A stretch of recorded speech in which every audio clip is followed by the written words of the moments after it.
Hey guys. So today we are going to be reading a story. It is about fashion in the 1940s, specifically in Great Britain. The original story is by Jane Shimpton, if you want to look it up. But anyway, let's get into it.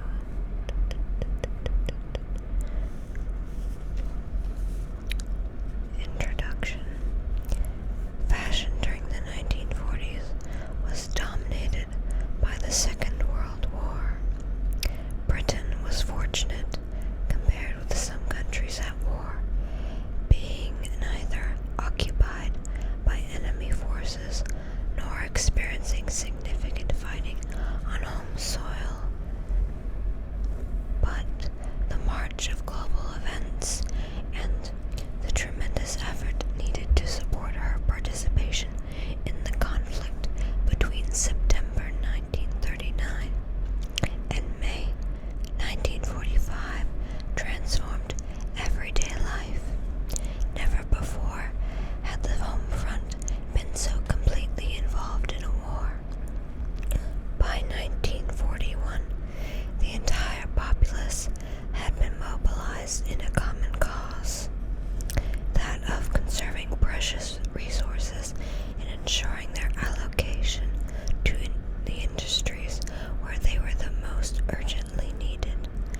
Stopping just short of nationalization, the British government controlled textile and garment production with regimental precision, decreed what should and could not be worn, and attempted to influence the nation's whole perception of fashion. Not only during the war, but in the years of shortages, debt, and inflation that followed. Winning battles over fashion while maintaining morale was essential to the greater war effort and would afterwards aid the nation's economic recovery.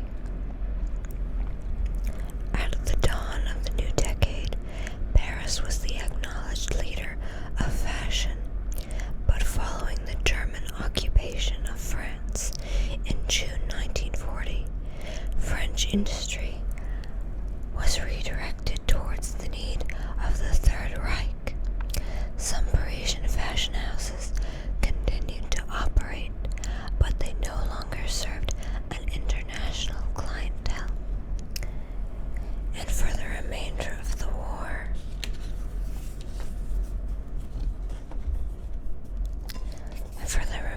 war, French haute couture became strangely insular, evolving along extravagant lines that diverged from dress elsewhere.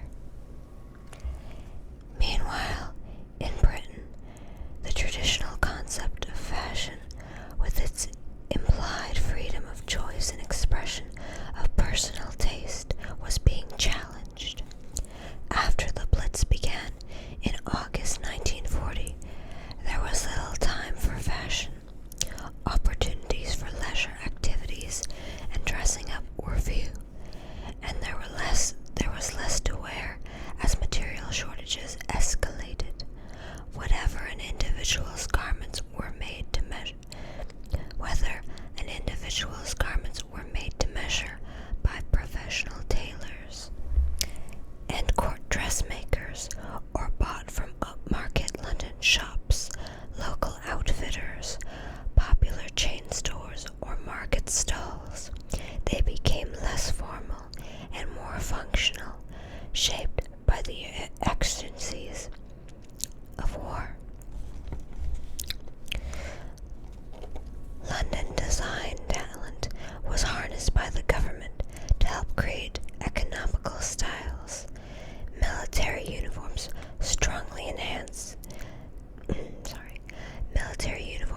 strongly influenced female dress, as the sharp, tailored silhouette of the late 1930s developed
engaged increasingly with 1940s style trends observed by an admiring public. King George and his family maintained a highly visible profile during the war, declining to move out of London and sharing in the city's experience of air raids and bomb shelters, presenting an exemplary image to the nation. Queen Elizabeth radiated confidence and grace, kindness and strength, her personal sense of style reflecting traditional upper-class English taste with its subtle hint of eccentricity. The royal courtier was Norman Hartnell, whose claim to be more than partial to the jolly glitter of sequins and the love of theater made him the perfect designer to dress the Queen. Working together, the Queen and Hartnell created a refined and stately public image through the use of soft materials, subtle colors, fur stoles, and fine accessories. Her most recognizable trademark being a string of pearls.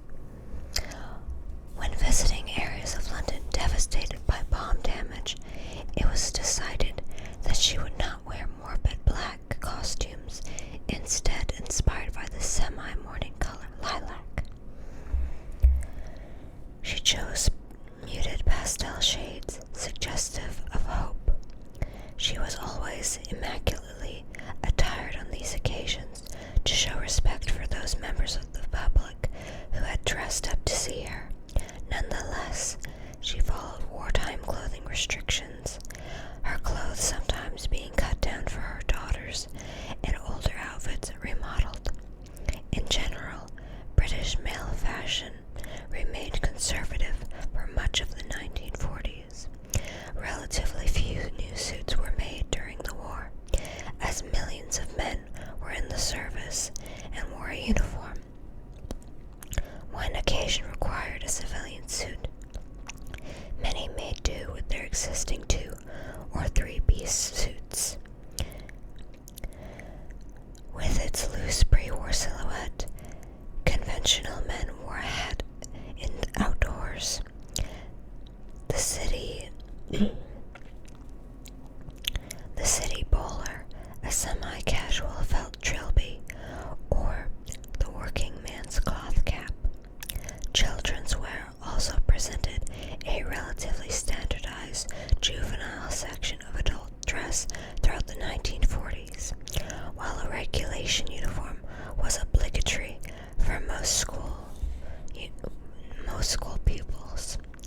For leisure wear, hand-knit jerseys, sweaters, cardigans, and outdoor hats, gloves, and mufflers were popular for men, women, and children. Many women were accustomed to making and repairing at least some of the family's garments long before home sewing and mending became a wartime necessity. Both Britain and the United States helped to advance their fashion status after the war and dominate the international scene, but ultimately the introduction of the ostentatious new look in the late 1940s saw the triumph of French haute couture and the reestablishment of Parisian preeminence. In some respects, fashion in Britain had been suspended during the war, yet London designers had played a pivotal role. The organization of the clothing industry had improved, and the general public had acquired a keener appreciation of the quality of clothing.